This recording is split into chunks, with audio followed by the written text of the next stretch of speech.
evening all. Welcome to the Black Tower. I am your guide, your host, your brother, the Sorcerer Monasul. Okay, so up until this point, I think I've been playing around with you just a little bit, not intentionally, mind you, but that whole keeping silent thing. Well, this past week we had a total eclipse, and I did a Black Sun initiation, and I had quite a few breakthroughs, quite a healing, breaking of certain habits, so forth and so on. Uh, but like with all things dark, the sun does rise. So with that in mind, let us get right to the meat and potatoes of it. Okay, so here's what we want to do. Let's break out the myths. Let's break out the secrets of the necronomicon. Uh, this may be quite a few videos, but what I'm going to do is I'm going to share with you, all of you, anything and everything that I know concerning the necronomicon. So this may take a very long time, but I want to share this with you. I want you to be able practitioners of your own. I want you not necessarily to see through my eyes, but I want you to be able to pick up this book right here and be able to go, oh, I know how to do that. Yeah, let's get to that. Let's start educating. Okay, so here's how we're going to do this. I'm going to do this in parts and sections from most important on down the line. So when you're building a temple, whether it's an inner temple, astral temple, physical temple, whatever, you always start with the base, the foundation of it. So let's do that, okay? In the Necronomicon, it talks about the covenant. It talks about the covenant of the elder gods, so forth and so on. Well, I'm not going to get into all the nitty gritty of what it says. Instead, I'm going to share with you what I understand and what I know to be. Okay, so you have quite a few covenants. Some that are just pre-written that you can't control. By that I mean, let's start off with the three ranks, or as I call them, the three rays, or the three planes. There are multiple planes. It's more than that, but you'll understand as I go. So, at first, you have the elder gods. Okay? These are the 7 planetary spheres. Okay? These are the ladder of light. Next, you have the ancient ones. And the ancient ones are in Ganzir. And Ganzir is in the underworld. Okay? It's a realm of the dead, so forth and so on. Okay? And then third, and this is probably the most difficult to explain, is the old ones. The old ones are ones such as Azathoth, Nyarlathotep, Yog-Sothoth, so forth and so on. These are old ones, okay? Now, before we go getting all crazy, wavy with it, let's try to keep it simple. So, one of the things that we want to remember is that there are a few covenants, though, that we need to create, that we need to make with certain beings as we progress, but we need to do them first. We need to create the covenant with them. If some of you are already through the gate walkings, that's fine, just as long as you do them. Okay, so the first one we have is the covenant of the Watcher. Oh, this is terribly awesome. Okay, so in the Necronomicon, let's see if I can find the page. I probably should have done every single bit of this before I decided to do this, but what do I know? I'm a little out there. So, everybody knows about the summoning of the Watcher, right? Okay, well, the Watcher, some have equated it to being your ego, your id, so forth and so on. Most mystical, magical, strongest part of you. I absolutely agree with this.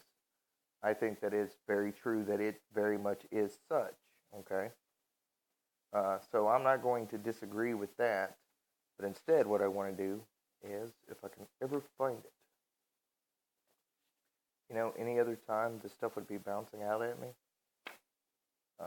something about the secrets and keeping them, because the law of silence or of keeping it or what have you, it's very interesting about the law of silence and how it works in all of this. You're not supposed to tell this stuff to the uninitiated, okay? That's where silence comes in, is to the uninitiated. You'd be like, well, you're making a video about this. That's, what if somebody who's not into this current finds this? You know what? Fuck it. Let's chance the fires just a little bit here because, people who are scared of this are going to stay away from this, okay? And no matter how much hate or heat I get on my YouTube channel or on my Facebook group or anything like that, it really doesn't matter, okay? Here at the Black Tower, we are sorcerers, we are priests, we are just beings seeking our own truths, okay? So I can't sit here and try to tell you what you should and shouldn't believe. Let you figure that out for yourself. But getting back to it, the normal invocation of the Watcher, okay? Now, here's what you're going to want to do. Oh, you're going to want to initially summon this Watcher, okay? So how do you summon the Watcher? Okay, what's the ritual for it? Well, that's kind of simple. Cast your circle. If you have sea salt or if you just have regular table salt, it doesn't matter. Take it, put it in a special bowl or a little plate or whatever. Just hold it in your hand. It really doesn't matter. And charge it with the intent, with a word. Anu. Try to vibrate it because that builds power in you in case you haven't ever worked with Anu. He's known as a silent watcher. He seems to not give a shit one way or another. He just holds the foundation of the whole practice, which is great for me because I like that. I can handle a solid base that really I don't have to bend and bow to. I don't really care to do that anyway. Prostrating myself, that hurts my fucking knees, and I'm just not into that. Worship anything with horns bigger than mine and have the big set of horns as far as I'm concerned. Now, this is not a ego trip. Anywho, so what you want to do is you want to take just a little bit, you want to sprinkle it in a circle fashion, clockwise, 60 times in the room. You don't have to scatter salt like handfuls of it or nothing. Just, sprinkle it in a circle, in a circular fashion. Do this 60 times because 60 is the number of Anu, okay? But like I said, you take the name Anu right above your head, pull the energy down to your forehead, pull it down to your throat, down to your heart. Feel thankfulness, gratitude, think safety, power, solidity.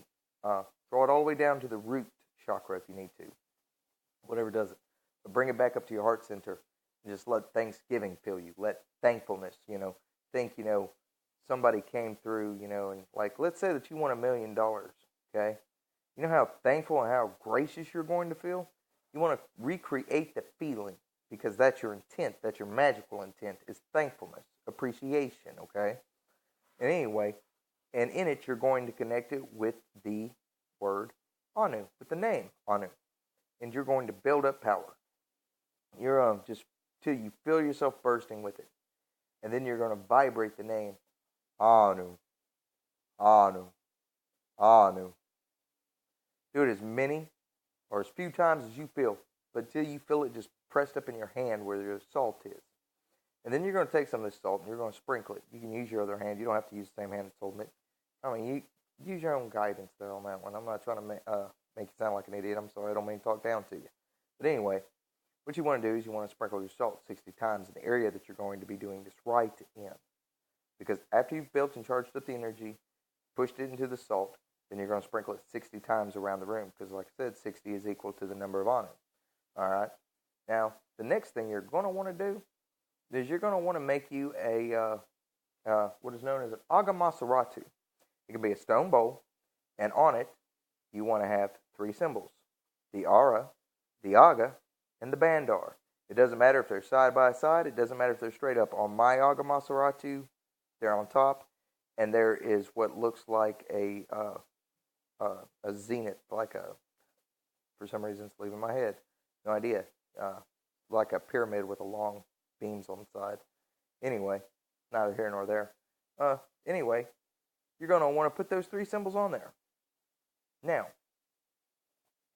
on the other side of the bowl, there is going to be, let me see if I can remember.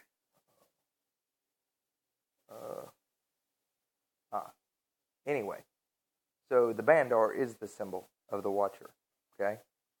Now, it doesn't matter about the color. It doesn't matter about any of that. But anyway, you're going to want to start on page 72 of the Simon paperback necronomicon.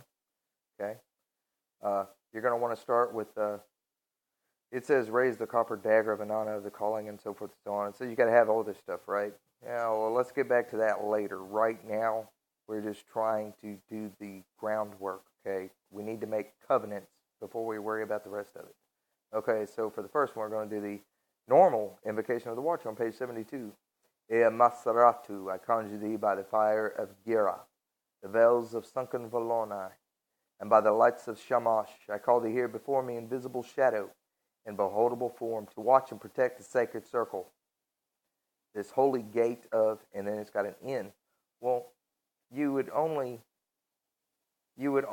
quote the part about the gate in your workings, but for this one you want to say in beholdable form, to watch and protect the sacred circle. You want to stop there. Don't say that this holy gate of, because you're not doing a gate walking.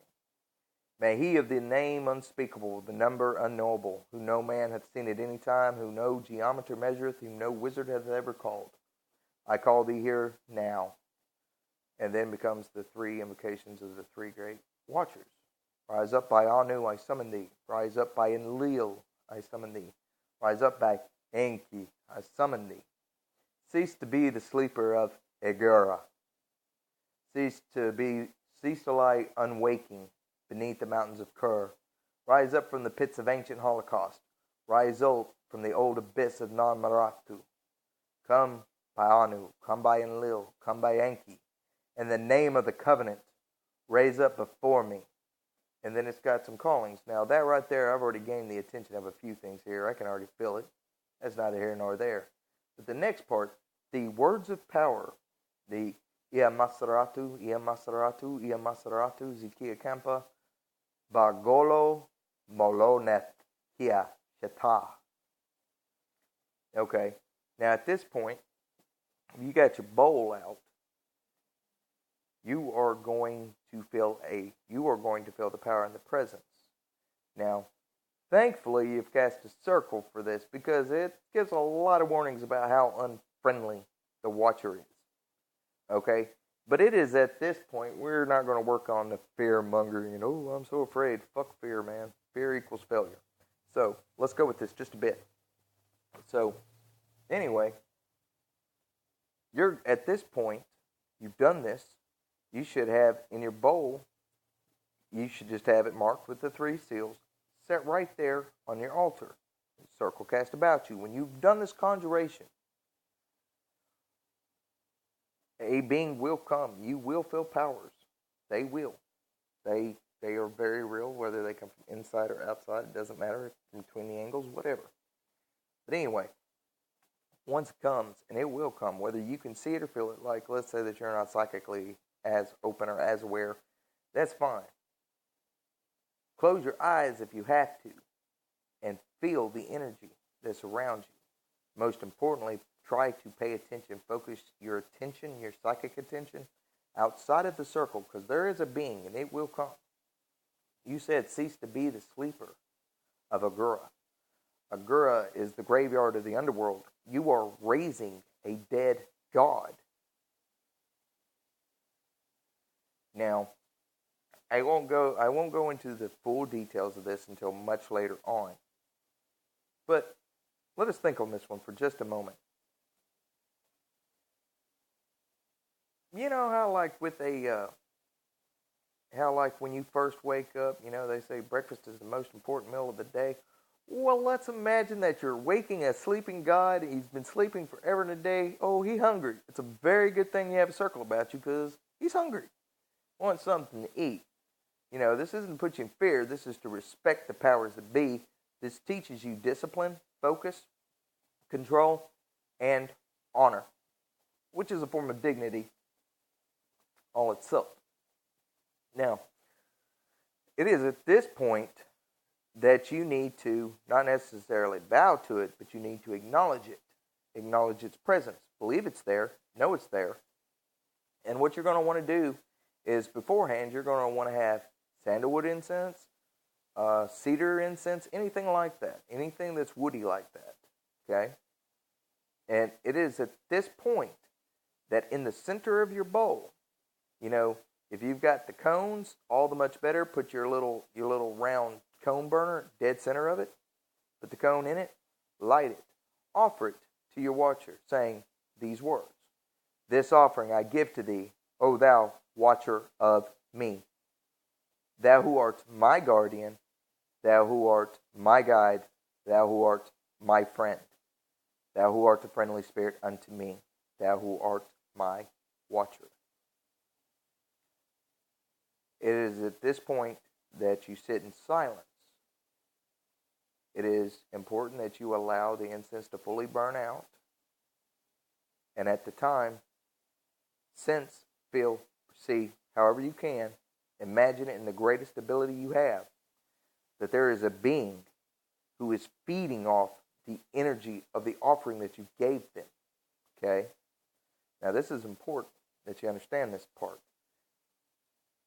Make sure that your watcher understands that that's like his food bowl, and that only what comes out of the food bowl is he allowed to eat. You don't really have to say it that way, but it is funny in my head because more and more I've worked with my watcher, I realize one thing.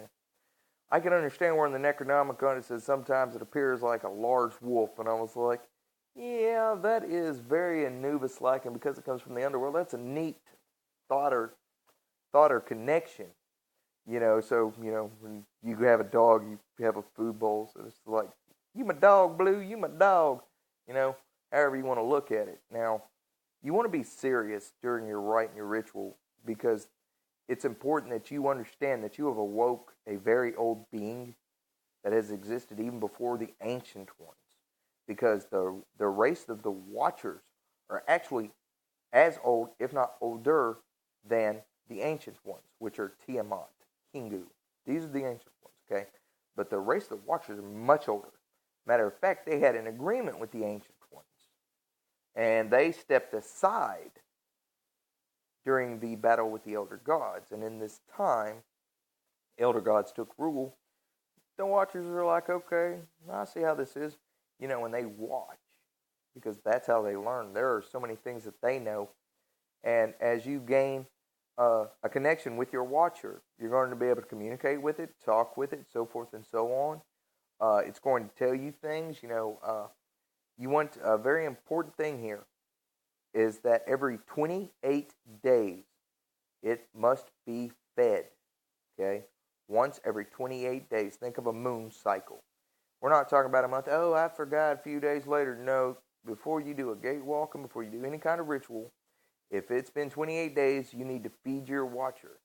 The longer and longer that you work with your watcher, eventually, sometimes you have to feed it more than once a month, depending on how strong, how many things you need it to do, so forth and so on. In which case, you could break it down to once every 2 weeks or every 14 days, down to a week, okay? But you don't want to get to where you're feeding it every day. You really don't. Kind of imagine it this way. You want to keep it well under your control. Because like the ego of the self, you know how when you boost it and you give it power and like, yes, I am a god, I'm the great sorcerer, Armonosaur. Fuck that shit, dude. These are names that are used to symbolize the spirit of the self, of the part of yourself that you're trying to tap into, okay? So it's important that, you have a really good sense of humor, but you're serious at the same time. The reason why is because you've got to be able to laugh at yourself, never take yourself too damn seriously. But I would suggest, though, that if you're working with this stuff, that you absolutely do take this stuff seriously. So, let's get back to the covenant of the watcher. Now, once the watcher has been called, and once the watcher has been fed, you have to introduce yourself, okay? So you've taken a wild, ravening animal, you fed it, you got it to calm down just a little bit. It's a little bit like sniffing around the circle trying to figure out who you are. Why are you feeding it? Why do you care about it? It's at this point that you have to connect with it. You have to talk to it. You have to speak to it. It has to become aware of your voice. It has to become aware of your energy. Because, yeah, you called it, you summoned it, great and dandy, but can you control it, even in a slight way? Yeah, got to introduce yourself. You can't, in the words of high magic where it says, be friendly unto me, a servant of the one true holy high God, blah, blah, blah. Yeah, okay. Nothing's going to be friendly to you that you're not friendly with, and to do this, you have to think along the terms of hospitality. Okay, so you've raised this dead being, cease to be the sleeper of Agura, which is the graveyard of the underworld. And you've raised it, and you've called it, and you've fed it, and now it's wondering who the hell you are and what the hell you want. Kind of like a genie or a djinn, maybe. Okay, but so anyway, what you're going to want to do is, once this happens, you should have chosen a magical name. I am blah, blah, blah. Like in my case, I am Armanasul. I greet thee, O thou watcher of me, O thou my beloved, O thou my guardian, O thou my friend. Let us be as one. Let there be no enmity between us. Let there only be a divine bond of love. Now, you might be saying, well, that's not dark enough. I want to command it, blah, blah, blah. Okay, once again, that's where your ego is a little bit out of check. You need to, check yourself at the door. As I like to say here at the Black Tower, egos, check them at the door. We don't allow them. So coming back down to reality, so you're going to want to do it this way. And you have to tell it. You have to make an agreement with it. I shall feed you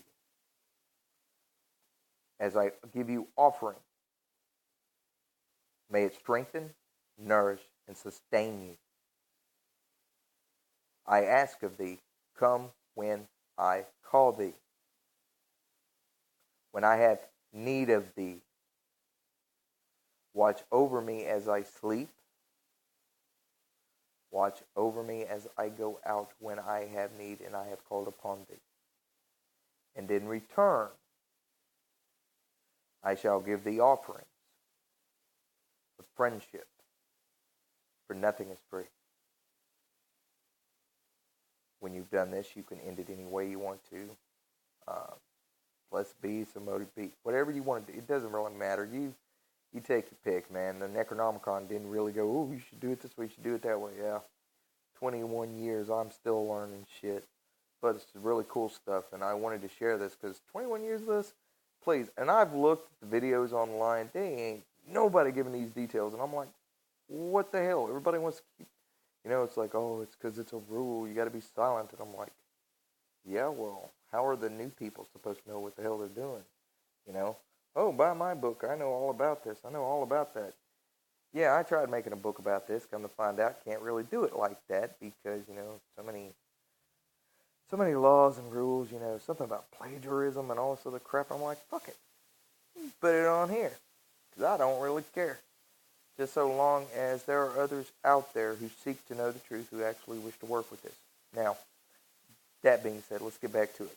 So you've cleansed the area, you've called up your watcher, all this other stuff, right? Okay, you've connected, you've made your thing. How do you make the watcher go away? How do you allow him to go back to his home? Well, for the first time, you're going to use these words, because later on you're going to need a sword with his seal and some writing on it, which I'll get to that later in other videos. But to begin with, Bara Mas Saratu Bara. It means, be gone, O thou watcher, be gone. And Bara means leave the temple. And Masaratu is the offering dish. It is the holy vessel by which it is called, kind of like a genie's lamp, okay? That's an easier way to look at the Aga Masaratu to understand it's not just an offering bowl.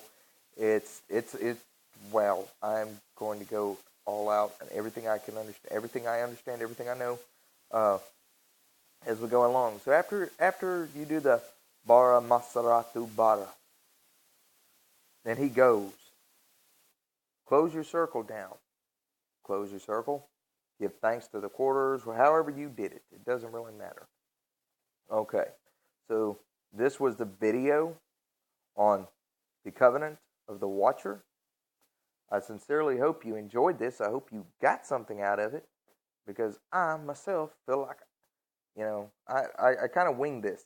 But I'm going to continue doing this. I'm I'm going to break all this stuff out. We still have the Covenant of Enki, or the Waters of Life, and we also have the Covenant of Ishbar, Fire God. Let us do these things. Let us become our own powers, our own gods.